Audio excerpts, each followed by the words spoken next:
Welcome back. So Harvey Weinstein, the guy you see right there in that video, is apparently in sex rehab right now in Phoenix. This after bombshell story after story after story this week in which models, actresses, other entertainment professionals accused him of sexual harassment and sex assault. Now, the stories allege that people close to Weinstein knew about this and then even helped him keep those allegations buried.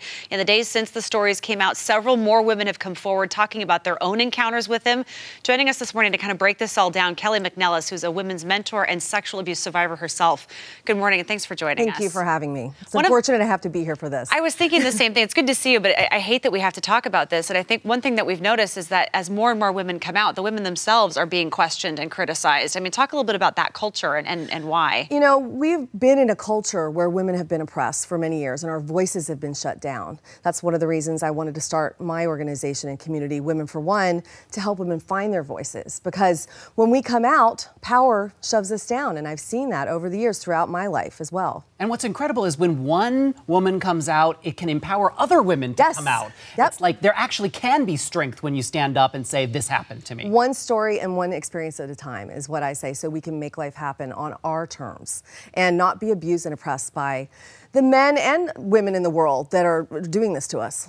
What's your advice to women, though? Because what's happening now is there's a little bit of victim shaming going on where people are saying, well, you know, you wanted the movie role, so maybe you shouldn't have taken the meeting to begin with. And there's a lot of that definition, people are just kind of talking around it. And at the same time, these women are saying, what would anybody have done if I had said something? That's so right. Where's the balance? What do we do? I think we need to act like if that happened to a man, right? If that happened to a man, what would happen? A man would most often stand up and say, this is not okay. Women have been encouraged to be caretakers, to be nice, to be kind, to make peace. So we have to balance that, not let go of that, but move together so that we can be empowered with our own voice. What about this protection that's been happening? I mean, that's honestly, it is all terrible, but the idea that it has potentially been going on since the 80s, and there's an entire ecosystem of people protecting this guy. It is. I mean, look at Cosby, right? The same thing has happened to him.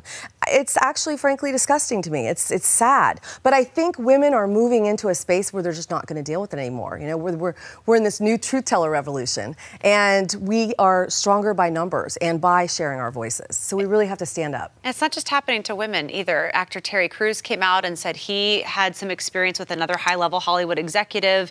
James Vanderbeek from Dawson's Creek came out this morning and said the same thing. So it's happening. But what kind of impact do you think that will have now that men are coming forward and saying they're experiencing that? I actually think it'll unite us as genders, right, together, because it's not really about just women. Yes, in women it's more prevalent, but having men come support us, those incredible men, where there's a lot of them in the world, come out and speak for us, gives us more courage as well. What about somebody who might be watching, might be thinking, I'm experiencing something that makes me very uncomfortable at work, but it's my boss or it's someone in power. I don't know what to do about it because I can't lose my job. That is a really great question. And I feel like the first thing you have to do is get really clear and ask yourself the right questions to move forward in this situation.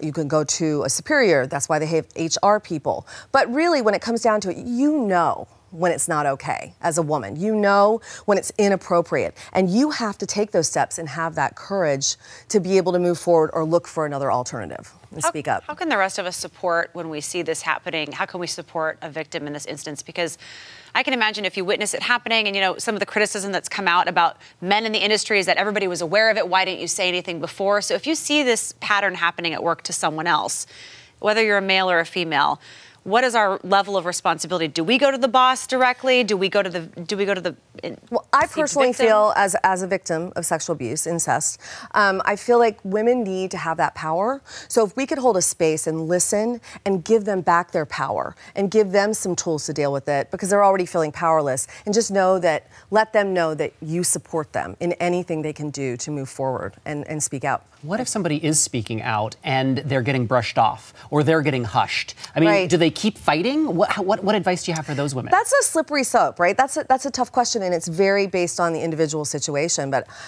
personally, really coming out for me and speaking and having no shame, really knowing that I didn't do anything wrong, has freed me to move forward in my life. And I think that's what women should be doing. You brought this book with you. I just wanted to ask you about Yeah. the importance of writing this for you. Well, Your Messy Brilliance is an incredible journey for me, and it's 7 tools for the perfectly imperfect woman, which is really it's about sharing that messiness, having no shame, and not trying to get it right and look perfect all the time. And that could include the sexual abuse part. I love it. I really do. I hope that this conversation has helped empower some women and some men. I mean, I just think we've got to stand up and care for each other, and we've got to call out wrong when it's wrong, despite power structure as it may exist. Absolutely. Thank you so much for being here. We really, really do. Thank you for having me, both of you. Thank you. Appreciate it. And for more information, you can head to womenforone.com.